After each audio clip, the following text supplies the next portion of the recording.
ونبينا ومولانا محمد وبارك وسلم. لا إله إلا الله محمد رسول الله صلى الله عليه وسلم. We are on Surah al-Hadid, Surah number 57, from the beginning of the Surah.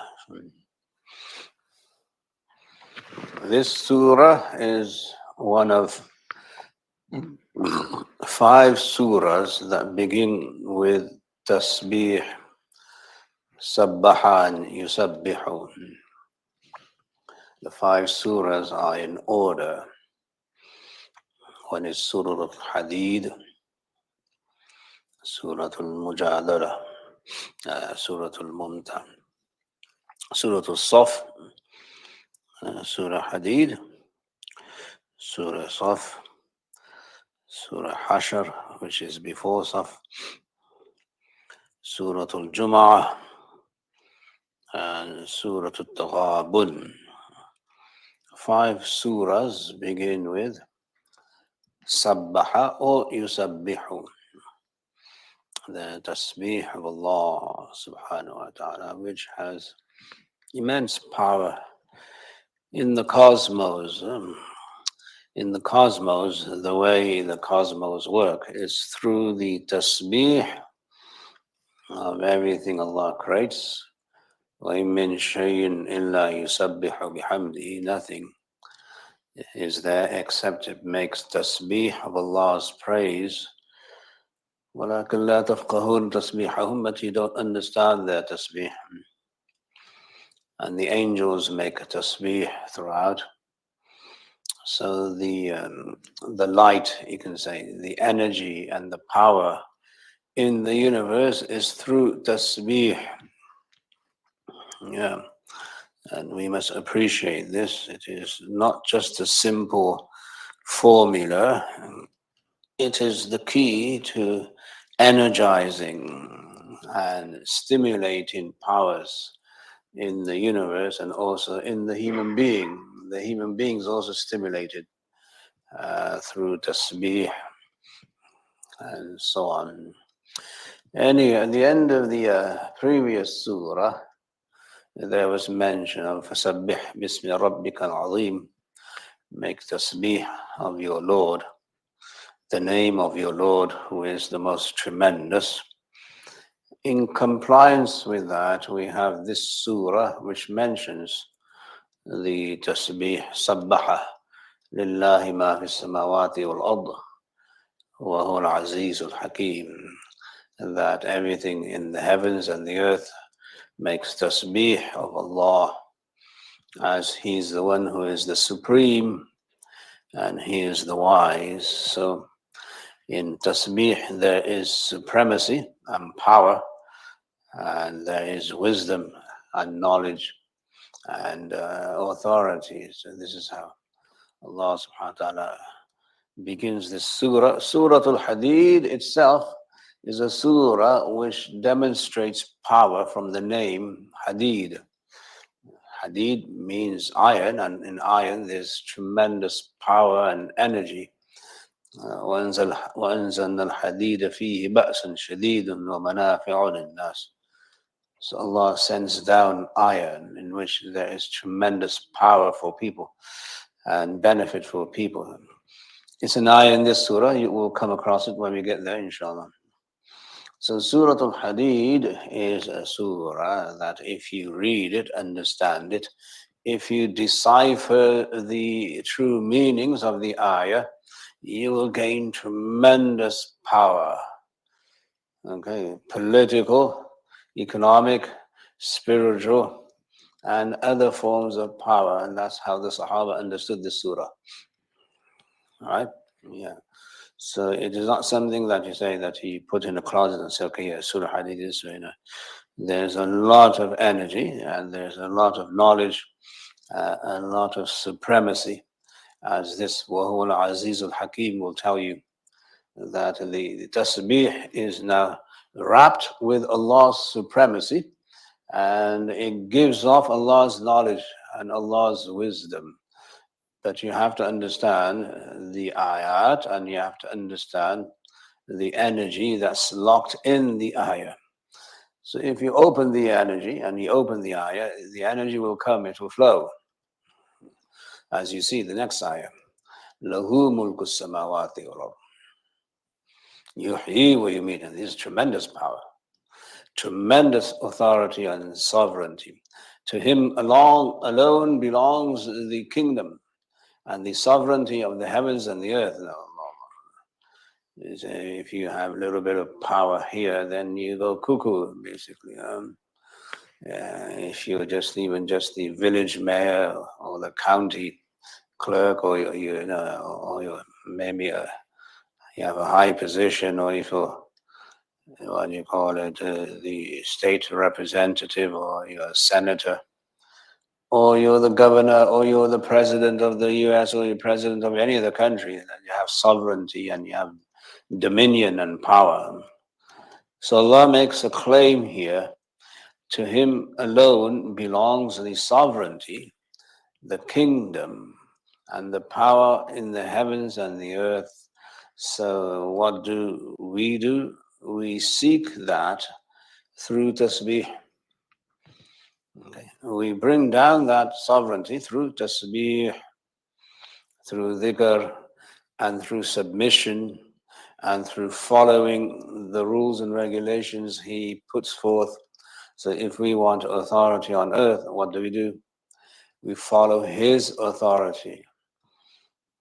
And then we perform according to what he wants us to do. How much power does he have? Yuhyi wa yumeet. He gives life and he gives death. Only Allah controls life and death, even though unfortunately human beings want to control death and sometimes life. So that they feel that life and death is in their hands, but life and death is in Allah's hands. Allah determines the fate and destiny of everybody, and Allah is the one who now generates life, and he also gives death. So death itself is a creation, and giving life is a unique prerogative of somebody who's in total control. Only someone who is in absolute control can actually give life. And likewise, only someone who's in absolute control can give death. So here we see the energy that the tasbih brings into the cosmos, into the kawn. So Allah subhanahu wa ta'ala now, he has laid down the means of creation, the means of procreation. He has also laid down the means of dying and how we try to avoid death, which we should do. So that is his kingdom, Allah's kingdom. So we are responsible for life and death, as you will see later, as representatives and stewards of the cosmos. We are in charge as stewards and trustees of the cosmos, and that is where Muslims gain their power by assuming vicegerency, and they are deputies of Allah's laws. And so on. So if you have that, then you understand how the Muslims ruled. As I said, the surah is all about Muslim government, Muslim rule, Muslim authority, as you will see, inshallah. وَهُوَ عَلَى كُلِّ شَيْءٍ قَدِيرٌ. More than that, he is capable of everything. عَلَى كُلِّ شَيْءٍ قَدِيرٌ. He is capable of everything. He is capable of doing anything. Everything is within his ability, within his power. This is our aqidah, and this aqidah is not just macro. It must seep into the micro daily life of every Muslim. Right? Every Muslim must believe Allah is capable of doing anything and everything. So if there's a project you want to engage in and it looks slightly difficult, then don't shy away because it's difficult. Say Bismillah and go ahead, take the initiative. Allah is capable of making that project work as long as you follow the rules. You have to follow the rules of engagement and follow the rules of processing and creation and creativity. If you follow those rules, Allah will help you create the necessary outcome. So there Allah is now promoting the idea that man, once he decides to do something and he has the know-how, so you must have the know-how. If you don't have the know-how, then it won't happen. Man, with his knowledge, if he decides that he's going to do something, then he must fulfill his azam, his resolve. He can't shy away. You can't be a defeatist even before you try. And that's how Muslims were. When they wanted to do something, they said, Bismillah, ask Allah for help, and they did it. They weren't wishy-washy. They made their choice and they took the initiative and they did what they wanted to do. And there's a determination in that. You see the determination of Sahaba in their pursuit of knowledge. A Sahabi heard a hadith on the virtue of knowledge, and he set out from Medina and traveled all the way to Dimashq. He had this resolve in him. People might say, well, why are you traveling for one hadith all the way to Damascus? So that's when you don't understand Allah is capable of doing anything and everything. So he took his journey, went all the way to Dimashq, found the Sahabi, Abu Darda radiallahu anhu, asked the Sahabi, did you hear this hadith from the Prophet sallallahu alaihi wasallam? To which Abu Darda said yes. He said, okay, good, alhamdulillah. Then he went back. He didn't do any shopping.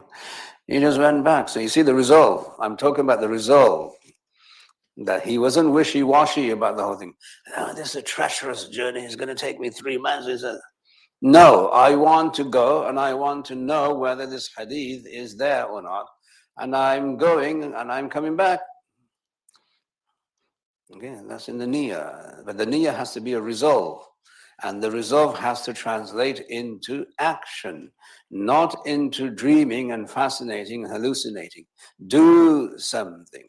Inna alladhina amanu wa amilu. With iman, there has to be amal. If there's no amal, there's no iman, basically. Then you're not sure about Allah and His ability. So make sure you believe Allah is capable of doing everything in your micro life.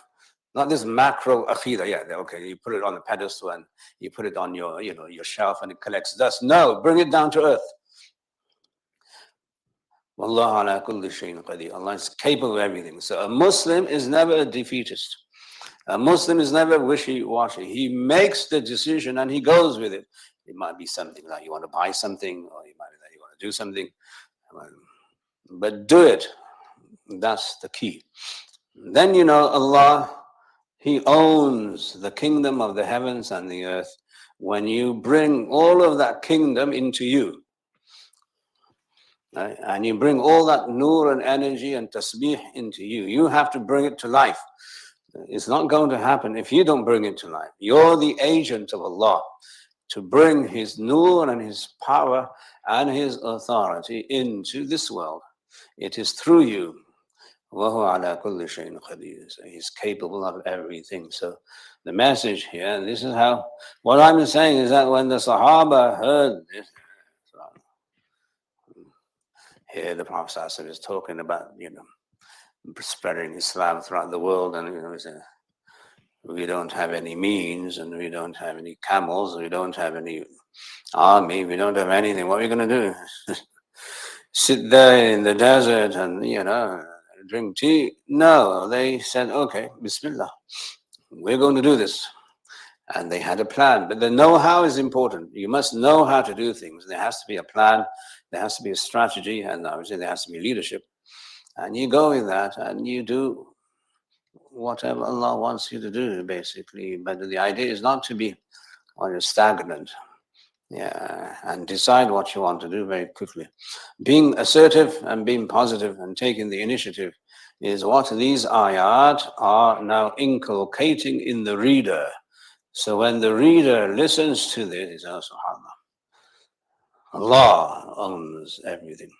Then Allah makes us now the deputy. And Allah is asking us to take on that deputization and then show the world that Allah is capable of doing this through us. We are the agents. هو الأول والآخر والظاهر والباطن وهو بكل شيء عليم. One of the most prolific ayahs of the Quran describes who Allah subhanahu wa ta'ala is. If you want to know who Allah is, then read this ayah. You'll see who Allah is. Meaning there's an issue, well, two concepts here. One is the concept of time. The concept of time is that Allah is beyond time. Allah creates time. So Allah is in eternity. And if you know anything about physics, eternity is just pure power. It's pure energy. That's all it is. And if you ever go into eternity, you'll have the ability to create anything you want. So Huwa al-Awwal is that even before time, He was there. He was the first. He is the first. And then, if there is a point where there is no time, then Allah is still there. Huwa al-Awwal wal-Akhir. He is the last. Yeah. So here we see that Allah subhanahu wa ta'ala is infusing this eternal power into the mind of the one who has this aqidah. The one who has this aqidah, that Allah is before time, that Allah creates time, He will never waver, He will never shiver, He will never shake, He will always be formidable, He will be very resolved, and He will be very aggressive in what He does. He will have an approach and attitude that overwhelms everybody. So, meaning there is a function to Allah's name al-awwal, and there's a function to Allah's name al-akhir. Yeah. And what is that? That it brings energy into you. You should be energized when you say al-awwal wal-akhir. So nothing is beyond you, and you are now engaged with the one who creates time and who is there as the eternal, and He is there in the pre-eternal dimension and realm also. So He is now the first and He is the last. That is how you benefit from reciting these names. Every name of Allah has an effect. If you read these names with prescription, by the way, don't try it at home, you'll go cuckoo. Yeah, if you want to recite them, come to me, I'll show you how to recite them. It's prescribed. Okay? Don't do it unprescribed. As I said, you won't know what's happening to you. Yeah, you go into a phase where you won't recognize your wife, and she won't recognize you either. Okay? So be careful. Every name of Allah has an effect. If you recite the name the way it's supposed to be recited, you will have that effect. So it's not simply that there is an aqidah of tasbih, but it has practical applications that the ulama know. If you don't know, ask the ulama. The ulama will tell you what to do. And it's very simple. They're not going to prescribe 10,000 times.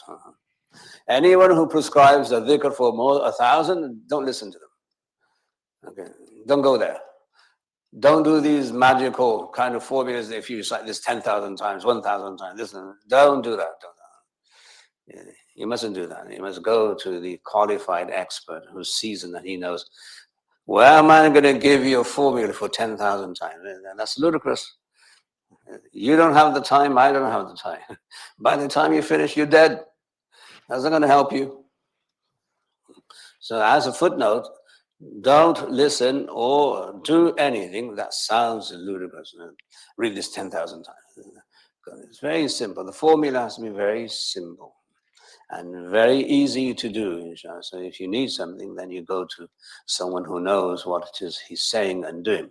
But if you recite Huwa al-Awwal wal-Akhir, you will see that you'll be in sync with eternity. And you will bring that eternity in your thinking, in your attitude, that nothing will stop you from doing what it is you want to do. Nothing. If you have that energy and that know-how, the know-how is, Muslims simply don't understand the value of know-how. The method that you choose to bring about a certain action must be correct. Mechanically it must be correct. Strategically it must be correct. And so then you go and you make dua and you get things done. Muslims, they're not, what you call it, defeatists, and they're not people who shy away from doing things. You must do things. You must be very active and proactive. وَالظَّاهِرُ وَالْبَاطِنُ. The other one is space, basically. The first dimension is a time, which is awwal al-akhir. The other is space, الظَّاهِرُ وَالْبَاطِنُ, the one who is apparent and he is now hidden. And so meaning that wherever you go in space, whatever is obvious, he is there. And whenever there is something that is subtle, he is there. وَالظَّاهِرُ وَالْبَاطِنُ. He is the apparent, and he is also not the one who's not so apparent, and he is hidden, for the lack of a better word. So everything that Allah creates, and it is perceivable and observable, he is there. He is the Zahir. He is the one who makes it apparent and clear. And anything that is not apparent and clear, well, Allah is there too. So all the mysteries of the heavens and the earth and all the secrets that we want to know about, they are there with Allah subhanahu wa ta'ala. So he has this immense knowledge. Okay, these two names will give you a sense of knowledge, which is how the ayah ends. وَهُوَ بِكُلِّ شَيْءٍ عَلِيمٌ. He is with everything knowledgeable. So if there's a thing in the cosmos, then that thing Allah knows about. And he knows about that thing because he creates it. So nothing escapes Allah's knowledge. Everything is dictated, governed and directed by Allah subhanahu wa ta'ala. It's not micro knowledge, not just the macro. Allah's micro knowledge is with everything. So when you have that, then he knows you. That gives you a sense of comfort. That Allah is close to me because he knows me. So he knows me, and because he knows me, I'm here.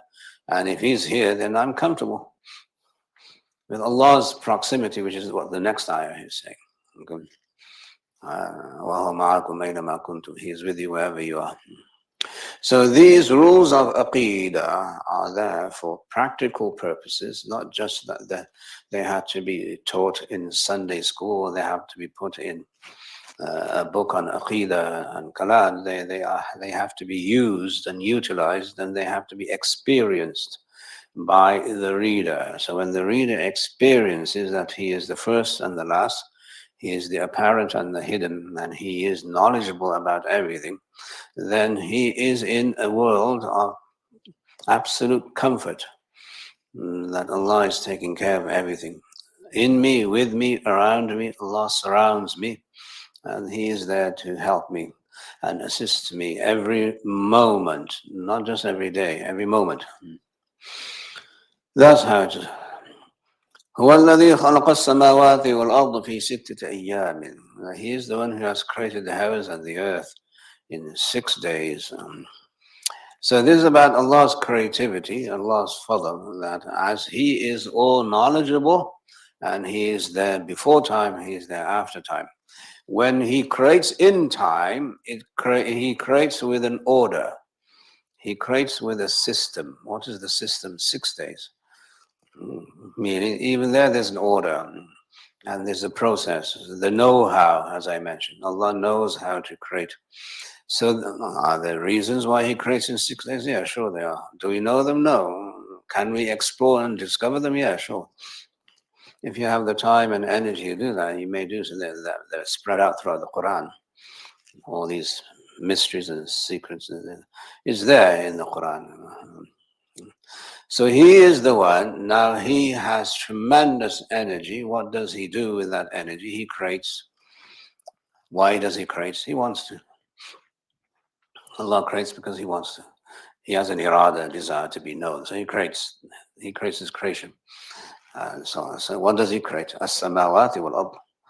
The heavens and the earth, and the samawat, subhanAllah, each heaven is so huge and enormous. And in each heaven, there are things that we don't know that exist. And this heaven, this earthly heaven, which is sama al-dunya, the sama of this dunya, okay, has within it all the stars and the planets and all of that, as mentioned in the Quran. وَزَيَّنَّا السَّمَاءَ الدُّنْيَا بِمَصَابِيحَ وَحِفْظًا. Allah has decorated the heaven of the earth, the heaven of the dunya, with lamps, meaning the stars, وَحِفْظًا, and means of defense. So the shayateen, when they go there and they want to go beyond into the second heaven, they're propelled with missiles, shooting stars and meteoroids and so on. So from this ayah, we deduce that everything that is perhaps a misabih, a lamp, like a star, is going to be within this heaven. And then beyond this heaven, there's a second heaven. And the space between one heaven and the other is 500 years of travel until you get to the seventh heaven. It is enormous. It is just astronomically enormous what Allah creates in the heavens. And then وَأَوْحَى فِي كُلِّ سَمَاءٍ أَمْرَهَا, and then He then reveals to every heaven whatever the amr and the command is for that heaven. Only Allah knows. We don't know what's beyond this heaven. We don't even know what's in this heaven. But it's huge. So Allah's ability to create is manifested in the enormity of His creation, especially the celestial beings and all of that. So we look up and we see, mashallah, the stars and everything else which I mentioned last week. So then you must now obviously take pride in the fact that Allah has so much energy and so much creativity that He can. لَخَلْقُ السَّمَاوَاتِ وَالْأَرْضِ أَكْبَرُ مِنْ خَلْقِ النَّاسِ. The creation of the heavens and the earth is much greater than the creation of man. Man here is not even a speck. Never mind the seven heavens, just look in terms of our own solar system. How big is the earth compared to the sun? Just a dot. How big is the sun compared to the solar system? A micro dot. How big is the solar system compared to the Milky Way? Nothing. How big is the Milky Way compared to the galaxy, if that's the order? Nothing. Right? I mean, in terms of size. Then on top of that, how big are we? We're not even nothing. Totally negligible. I mean, we're non-existent in terms of the enormity of Allah's creation. And you must think this way so that you can understand logically what the Quran is saying. That the creation of the heavens and the earth is much greater than the creation of men. And men know what they do here. They go around as if they're God. Right? They can't get over their ego. And they do things that are just stupid. So here Allah subhanahu wa ta'ala, Allah creates the heavens and you align all the seven heavens in their enormity. And then there's much more in the hadith than that. We don't have time to go into that. What is the kursi and then the arsh, the cosmos, basically. And then the earth, Allah creates the heavens, and on top of it, He creates the earth too. The earth Allah places very obviously miraculously within the heavens, and the earth now becomes the focus of Allah's fadl. And that's that. So 2 days for the creation of the heavens and 4 days for the creation of the earth. وَبَارَكَ فِيهَا وَقَدَّرَ فِيهَا أَقْوَاتَهَا فِي أَرْبَعَةِ أَيَّامٍ.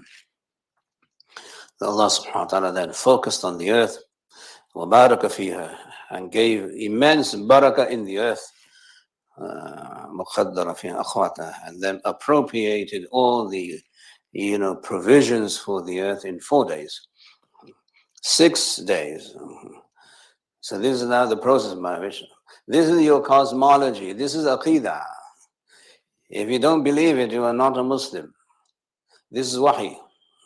So whatever your, physics say, whatever your, what you call it, your anthropology says, whatever your theory of evolution says, we don't care. This is what the truth is. This is revelation. This is wahi. You have to believe this as part of your aqidah. And it should be taught as part of aqidah, not in terms of science or speculation or something. This is how Allah does things now.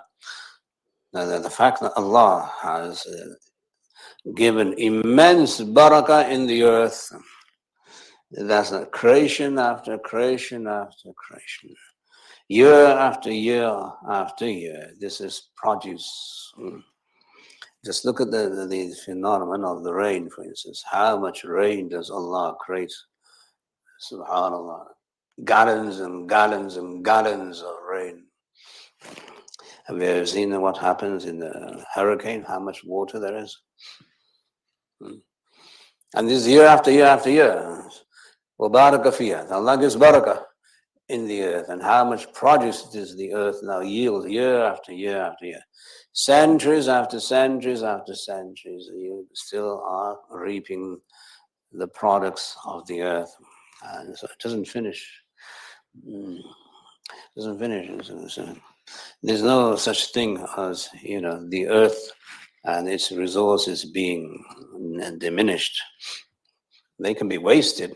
That's a different thing. That's very different from the earth expending all of its resources. And Allah doesn't let that happen. There's always barakah. It's not your creation, it's Allah's creation. So Allah subhanahu wa ta'ala, through his nizam and through his system of creation, has made sure that everybody is provided for on the planet. As long as you're a human being, and even if you're an animal, Allah will provide for you. That's his job. And that's his promise to everything he creates. وَمَا مِن دَابَّةٍ إِلَّا عَلَى اللَّهِ رِزْقُهَا. There is no creature that Allah has not guaranteed its rizq. So Allah guarantees this. This is the barakah of Allah's creating the earth and appropriating all the provisions. وَقَدَّرَ فِيهَا أَقْوَاتَهَا. In 4 days. Anyway, so Allah creates, and the magnanimity of his creation, out of his pure desire and irada, is that he owns everything, the kingdom of the heavens and the earth. And what does he do? He allows people to be part of his kingdom by sharing these gifts. Now these gifts are made for human beings. So the human being now is now the focus of creation and so on. ثُمَّ اسْتَوَى عَلَى الْعَرْشِ. Then he balanced his names and attributes on the Arsh. So the Arsh is above the heavens, right? The Arsh, Allah subhanahu wa ta'ala, is a place where he governs and administrates and takes account for everything that he creates, and all the nur of the heavens and the earth, they come and they gather around the Arsh, and the Arsh is now guarded and carried by angels who make tawaf of the Arsh, and other angels who are with them. They make Allah's tasbih and dua for believers, etc. The Arsh is above the heavens and the earth. So then Allah subhanahu wa ta'ala, he balances himself, istawa, on the Arsh. As you know, unfortunately, there are aqidah issues with the Arsh and balancing. We don't care for those. Those are idiotic discussions. You shouldn't get into those. It is istawa, whatever Allah means. Allah. One of the better meanings, inshallah, is that Allah now sits there. So it also means to sit and mount. Allah sits there on the Arsh with his names and attributes. All the names and attributes are there with Allah subhanahu wa ta'ala as he makes this now istawa, mounting, as mountain, ala, mountain, a camel or steed. But all his names and attributes. Why names and attributes? Why do they matter? Because the names and attributes are contradictory. Allah's names and attributes are what? Contradictory. So balancing one name which is on the opposite side of the circle with this name, which is contradictory. That's now divine balancing. Right? So the divine balance is that one name, which is Yuhyi, he gives life, and then you have the contradiction. You meet, he kills. And how do you balance the two? So Allah balances on the Arsh by making sure every name, no matter how contradictory it might be with another name, is going to be there in perfect equilibrium. Okay, that's the meaning of istawa. All the other foolish discussions that you have with the Salafis and Madkhalis are stupid. Don't go there. They're very close to kufr. So you have to stay away from that. Don't go there. Don't even entertain the argument. Just say, no, I'm not interested. Move away from it. They'll deceive you. So then come here where the true meaning is made by the awliya of Allah and the Sufiya, mashallah, who understand Allah and they understand Allah's names and attributes. So Allah's names and attributes, I say, one is that He is mudil, He misguides. Another name is Al-Hadi, He guides. So they're paradoxical. They're contradictory. How do you balance those? Allah does. That's what He does, because He's Allah. He maintains perfect balance in His names and attributes. That's now on the Arsh. So the Arsh, when it is there, is going to maintain and bring down all the names and attributes, no matter how contradictory they are, in a system, in an organized system, where they are fixed to where they need to. And there's no confusion. Okay, and there's no destruction in His creation with those names and attributes, and they're what you call seamless. There's no tension, there's no friction. They're seamless, and they exist seamlessly, even though there's contradiction.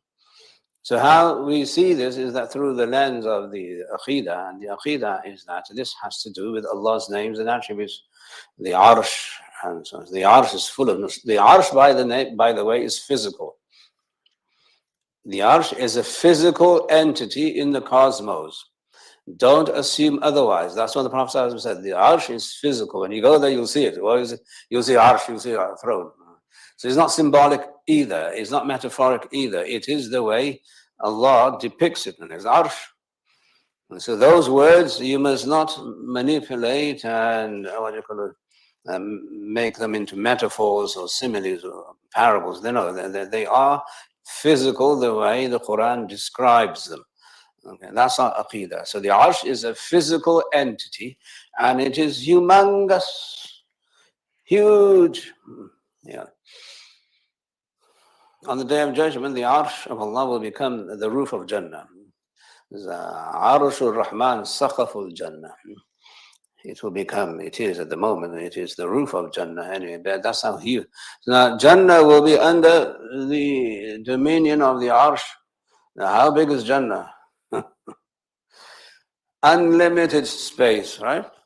So in that unlimited space, the Arsh will be the roof. And imagine how huge it is. So when you're talking to Allah and when you're petitioning Allah, وَهُوَ رَبَّ وَهُوَ ذُو الْعَرْشِ الْعَظِيمِ, Dhul Arsh al-Azim, that He is the owner of the Arsh, which is tremendous. Yeah. The Arsh in the Quran has several attributes.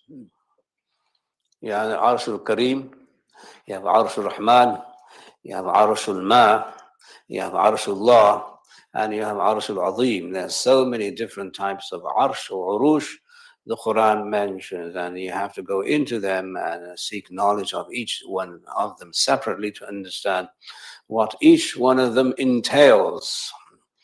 It's not as simple as an Arsh.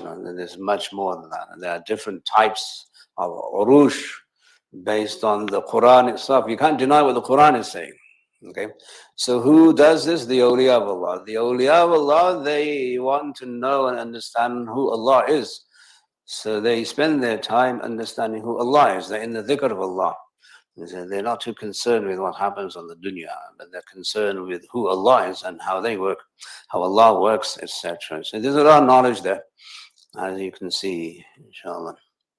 يعلم ما يلج في الأرض وما يخرج منها وما ينزل من السماء وما يعرج فيها. And this Allah subhanahu wa ta'ala is micro knowledge, that it is very specific. He knows exactly what enters the earth and what exits from it. And He knows what comes down from the heaven. And He knows what is raised to the heaven. This is Allah's now microscopic knowledge. Allah knows every detail. That there's no leaf that falls except Allah knows the leaf. No. So this is how microscopic Allah's knowledge is. Detailed and precise. So then the Muslim who's reading this will also do the same thing as he's trying to govern and create an establishment where he must know the details of everything that happens in his government. And the more you do that, the more organized you are, the more documented you are, the better you rule. And so that's how Muslims ruled. They wrote down every detail. They documented every detail. You get a sense of bureaucracy, there's no doubt about it. More than that, there's a sense of control and governance. And if you don't do this, and if you're just carefree and you don't, do things the way they're supposed to be done, and you're kind of, they're kind of very casual about the thing. So the Quran says, no, document everything. Organize, and you organize through writing. And you organize through detailing everything. So everything has to be spick and span. The more you do that, the better your administration. The better your administration, the better your government. And the better your government, the more things you can do for the people. And so this is not a copy, as I said in the beginning. This surah is about Muslim government. If you understand what's the inner secrets, you have to decipher what the ayah is saying. So Allah knows everything that enters the earth and exits the earth. No, subhanAllah. What enters the earth? So what enters, I'll give you an example. How you broaden the scope. What enters the earth, or what enters through the sky, are your thoughts. Right? Your thoughts enter the earth, right? Because you're here. And also in your dream world. So He knows your dreams, He knows your thoughts, He knows your subconscious, He knows your conscious, He knows everything there is to know about you, in you and with you. So that's how much authority and governance Allah subhanahu wa ta'ala has with everything He creates. Because He creates, He knows. So there you must again seek refuge in Allah, and then He knows everything. So that draws you closer to Allah, and you have a sense of taqwa. And Allah knows everything I'm thinking.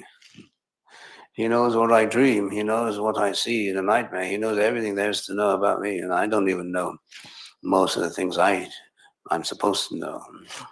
So He knows me better than me. That gives you a sense of companionship, a sense of comfort, a sense of belonging, a sense of duty, a sense of taqwa. It just makes you a complete Muslim, and you submit. And then you have nothing to do except say subhanAllah. Mesmerized by the precision of Allah's knowledge. And so you can marvel at all the things that human beings make and create, and the microchip and the computer and the supercomputer and the AI and all of that, but it's nothing compared to what Allah knows.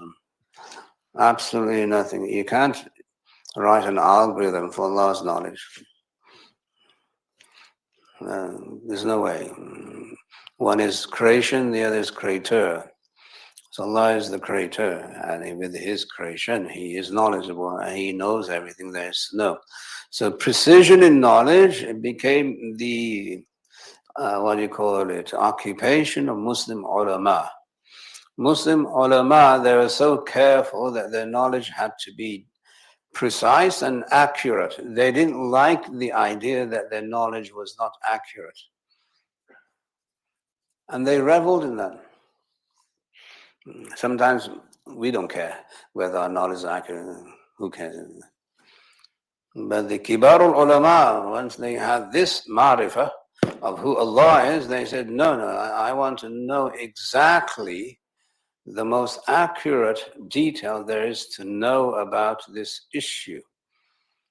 Imam Shafi, rahimahullah, one time was given a report that a certain man is coming.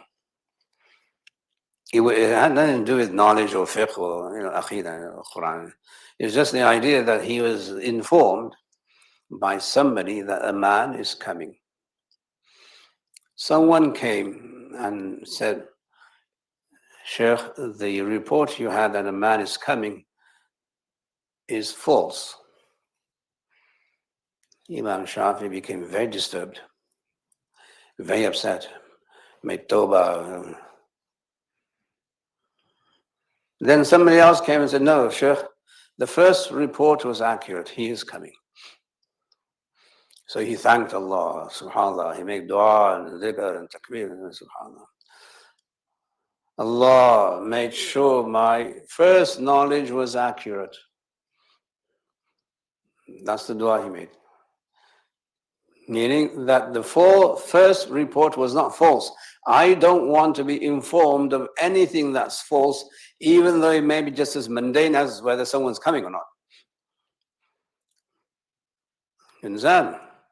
Accuracy in knowledge is at the forefront of Muslim civilization. We do not want to be inaccurate in anything we know. Our knowledge has to be airtight, because Allah's knowledge is airtight. It is accurate. It is precise. So if we're going to be ruling the world, our knowledge has to be airtight. It has to be accurate.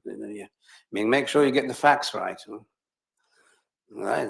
Make sure you get your facts right. Your facts cannot be inaccurate.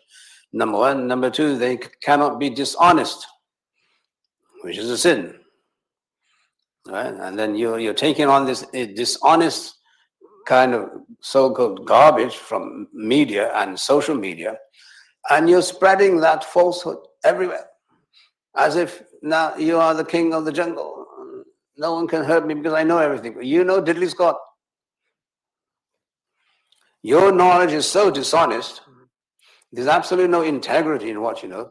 Never mind the accuracy, it's just dishonest. So there we must be careful that when we do receive some knowledge, we have to make sure that it is verified, verifiable. Quantified and quantifiable, both. And then you can do your fiqh and usul al-fiqh. So if you now base an idea on a false presumption, then you can imagine what the fiqh is. The fiqh will be totally wrong. So you need to get your facts straight. So if there's an idea and you want to bring an idea to the mufti, then the mufti needs to know exactly what the case is about. You must inform him of the most accurate version of the case. Because if you don't, then he's going to give you the answer based on an inaccurate version, and then it'll come back to haunt you. The blame will be on you, not on him. So this ayah is speaking volumes about how Muslims must set up their educational institutions, and how Muslims must develop their philosophy of knowledge, and how Muslims must develop their philosophy of government and governance, and so on. So first they must understand how things work. In Ayatul Kursi, you see, يَعْلَمُ مَا بَيْنَ أَيْدِيهِمْ وَمَا خَلْفَهُم. Allah knows what's in front of them, what's behind them. Okay, meaning this overwhelming understanding of the context is a divine feature. It's a feature of divine administration. So that's why you must understand the context in its totality, not piecemeal. And that's how you do governance, basically, which is what Ayatul Kursi is about. Ayatul Kursi is about governance. So here, likewise, here Allah knows everything. His knowledge is precise. And you must seek comfort in this, as the next part of the ayah says, وَهُوَ مَعَكُمْ أَيْنَمَا كُنْتُمْ. He is with you wherever you may be. This is for comfort. This is for spiritual comfort. This is for intellectual comfort. This is for psychological comfort. This is for emotional comfort. This is for physical comfort. That you are never alone. He's always with you. So if he's always with you, where's the loneliness? Where's the anxiety? Where's the depression? Where's the frustration? Where's the feeling of being abandoned? That doesn't happen to the believer. He has this ayah, he's there with you.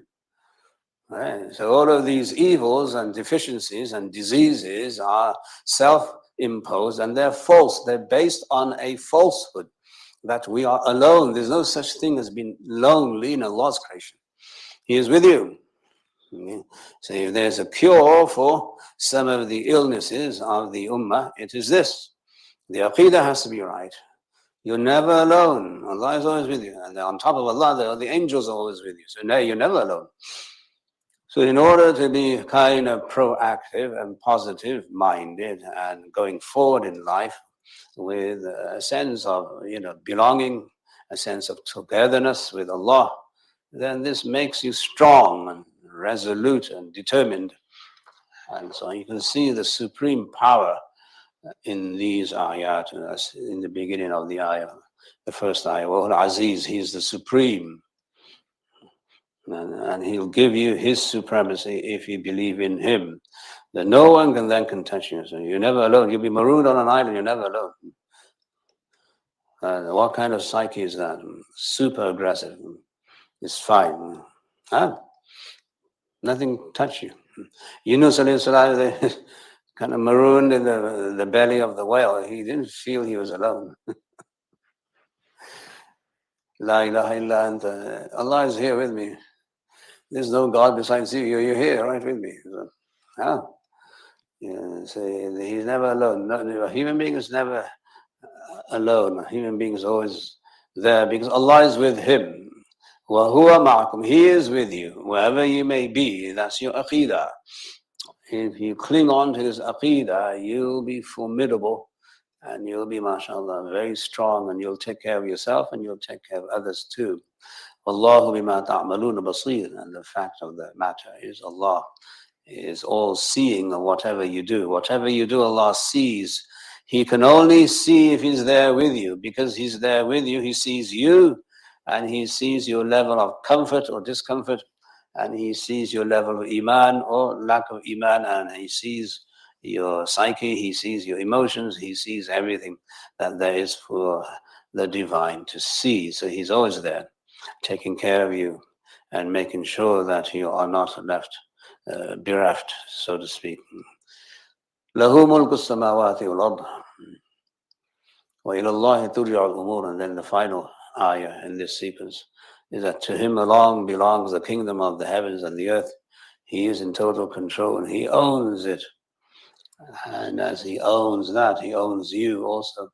And it is only to Allah that the affairs return. Every affair, every amr goes back to Allah subhanahu wa ta'ala.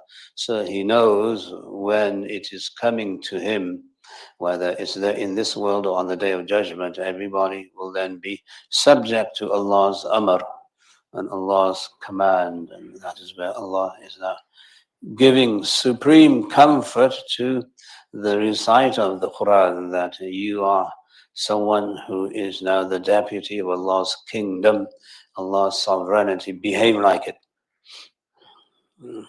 Don't be a pussycat, don't be a pessimist, don't be a loser, don't be a defeatist. Be a positive person who engages with Allah's kingdom in a way that is productive and representative of Allah himself. That's the backdrop to the rest of the surah. Once you know this, then subhanAllah, the rest of the surah will just blend into these ideas and these ayat. Inshallah ta'ala, Allah give us all hidayah and tawfiq. Allow us to benefit from these ayat and allow us to now, be representatives of these ayat. Ameen ya Rabbil Alameen. Wa sallallahu ta'ala khair Muhammad wa alihi wa sahbihi ajma'in. برحمتك يا أرحم الراحمين والحمد لله رب العالمين. We'll have salat at noon. There's one announcement for everybody online also.